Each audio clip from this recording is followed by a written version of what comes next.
It's your boy Opizzy. Welcome to Simba's Den, the show where we put your favorite Irish rappers to the test. Been Gatz from queer. I came from far. I got love for Cuban, but I'm gonna smoke him like cigars. I smoke Cali, so smoking them won't be hard. Every day for the teeth, one day for the kid, please you don't forget that part. I'm a demon seed at Simba's forest, don't get conf too quick. Go head up the Mars like Ricky's para, get off your arse real quick. Simba, I'm surprised to see you.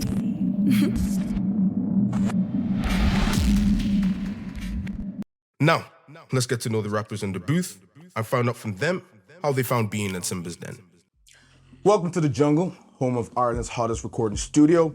I'm your host Opizzy, and I'm sat here with, you know what, just introduce yourself. Yeah, you know yourself, man, the one and only Gatz. I'm from Carlo. You already know, man. Come on. Listen, Gatz is coming with some heat, and by now you probably would have heard it, but let's start from the beginning, bro. What introduced you to rap? Like, how did you start? What introduced me to rap, yeah. I'll be so honest with you, right?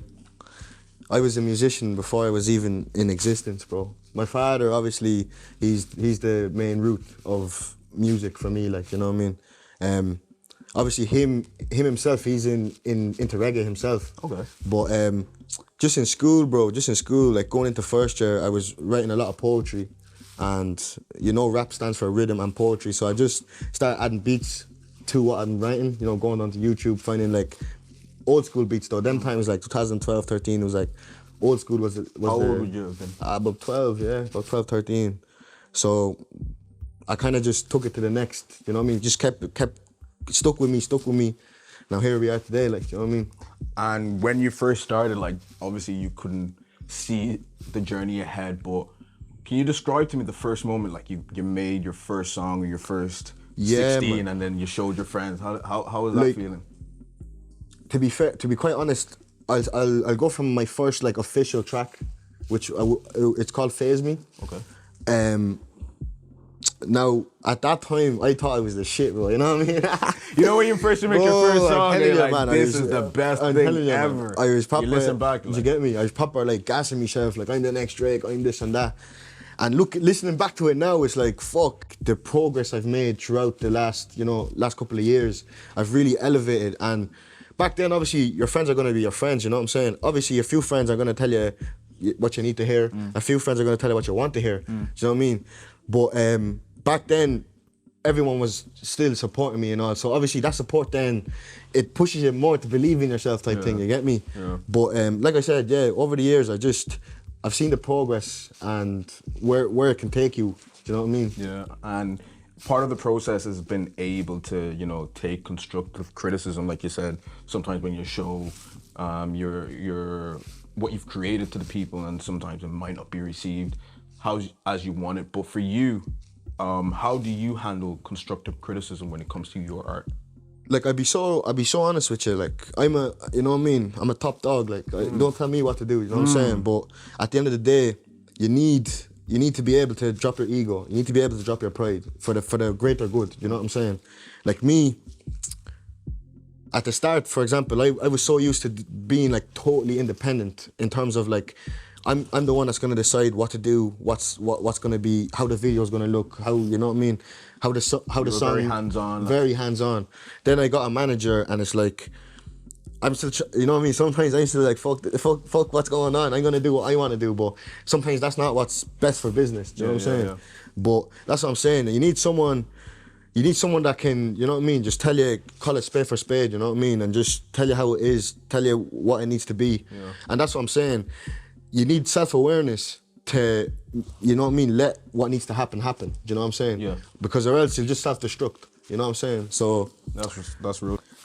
When it comes to rapping, especially in Ireland, we always have this question of like, oh, what's the rap scene like? Or, you know, from when we started to how it is now. Yeah. But like you said, we've kind of shared a bit of history. 100%. And I know you have heritage from Amsterdam, Netherlands. Yes, sir.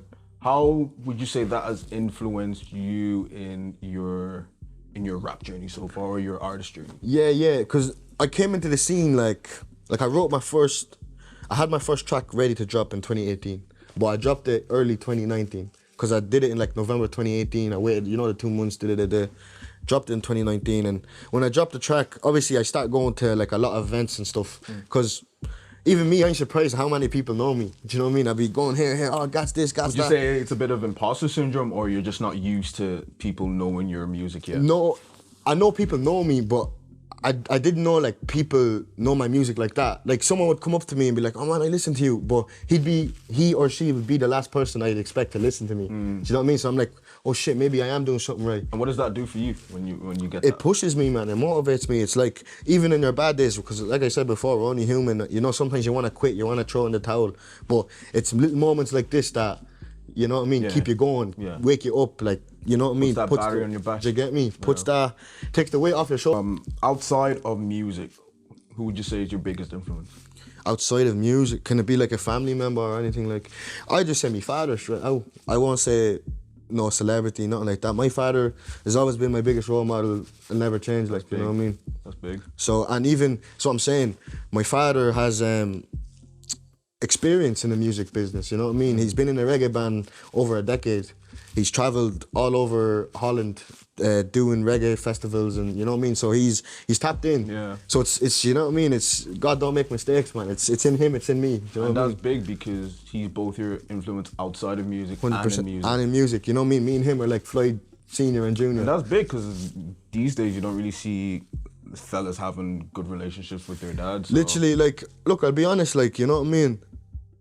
Me and my father, man, we clash heads because we're the same, you know what I mean? But at the end of the day, he's the teacher, I'm the student, you know what I mean? But one day, eventually, the student is gonna surpass the teacher, do you know what I mean? But and even, you know, I dropped out of college to pursue a music career, bro, and did he push you or did you? and that's the thing. It was more my mother wasn't really, you know what I mean? My mother wasn't really with it, but my father, he's till this day, man, he's pushing me. Yeah.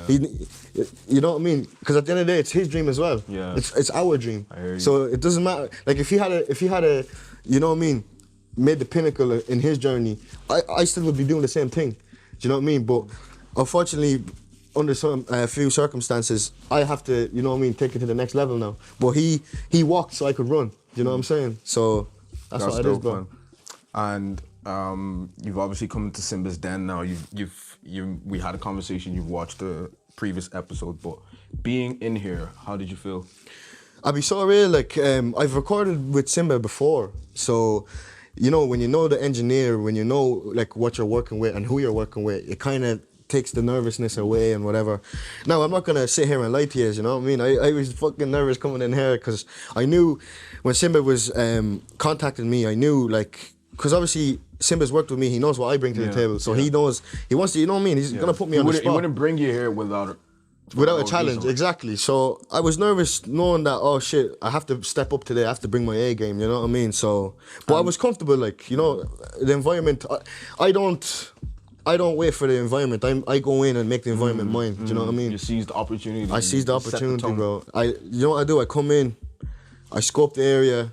It's like chess, bro. I focus on the board and then I make my move, and that's what it is, bro. Nah, the smoke is still smoking. Yeah, from the booth, bro. from the Sorry, fire. my fire extinguisher. outside, You man. know that was fire Literally. alarm blazing. But Literally, bro. Lastly, then, since you're in the jungle, Yes, sir. what animal would you choose to represent you Well, I know they choose me to represent me. in the jungle? Man, I'd have to say a lion or a gorilla, man. They're just the two. Do you get me? Why? They done that as. Why gorilla? We get lion, king of the jungle, but why gorilla? Because a gorilla, right? Imagine if a lion never existed, yeah? What animal would you say would be king of the jungle? Crocodile. Crocodile. So I just say gorilla, man. Just Tarzan and that as well, you know what I mean? I love Tarzan growing up, so it's just, you know what I mean? Yeah, being Gorilla, bitches. you get me? It's just, it is what it is, bro. Being in your innate character. That's it, bro. Fair enough. Bro, it's been sick Bro, having you it's been on. a pleasure, man. Honest to And God. guys, make sure to check the track on Spotify as well as YouTube because it's straight flames.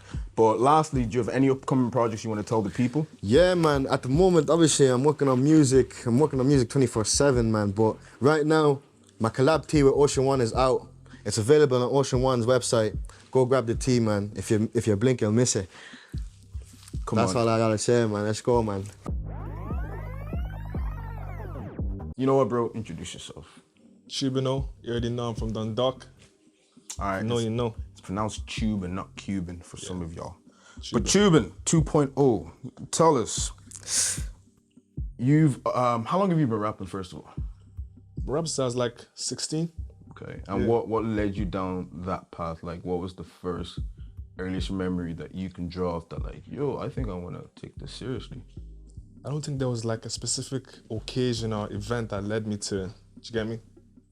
I just think it was always there since I was young. Like niggas that know me. Like, if you know me, they know. Throughout the day, I'm just saying random stuff, and then next thing I put it in a track, and you're like, it's cool. Do you get me? What was the first track you made? It's Chuban. That's first track I released. It's Chuban.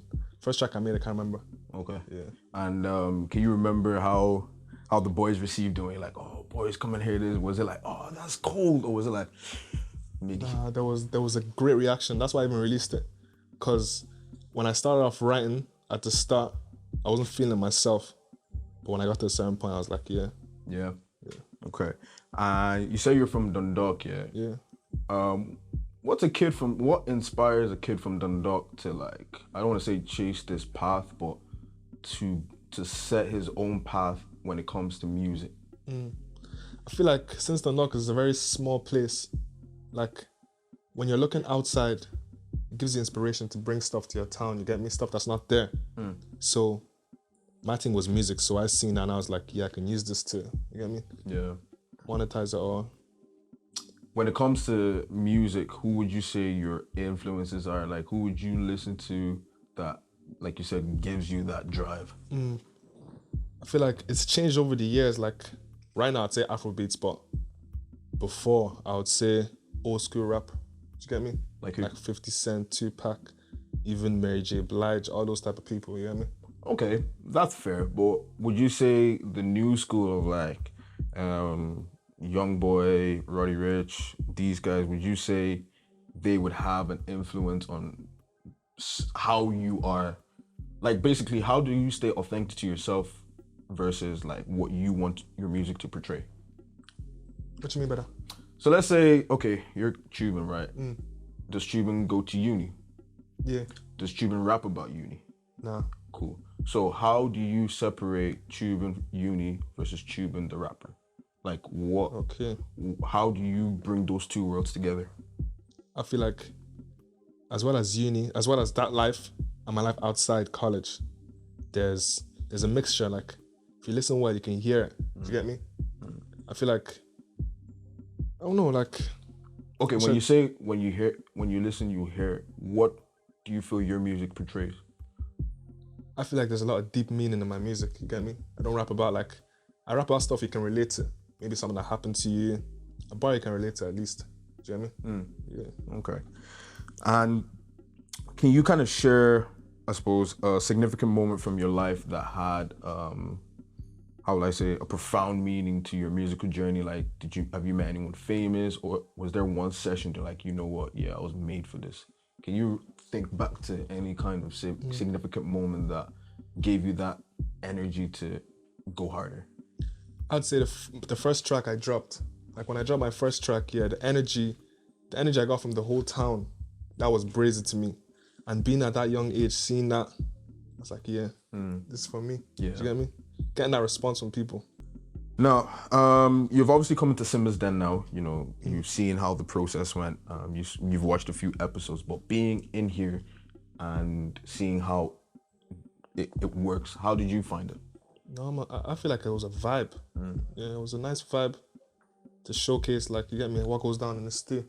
And what do you want to showcase to the people? The process, you get me? How I am when I see a beat, how do I react? Things like that, you get me? Okay. Basically what this thing showed. Okay. Yeah. And what words would you have for your opponent, in the sense that, like, did you have any prior interactions or knowledge of him? And if you did, what has changed meeting him today? I think, I heard of him before. He's a calm guy, he's a calm guy. So you have to say just calm guy? Yeah, he's a calm guy. That's too nice, man. I know you have more to say, like. But, you know, there's certain stuff he was saying on his part that was tickling me small. And I was, so. You guys will listen. It's just one of them ones where sometimes you just need to meditate. You get me? Fair. Okay.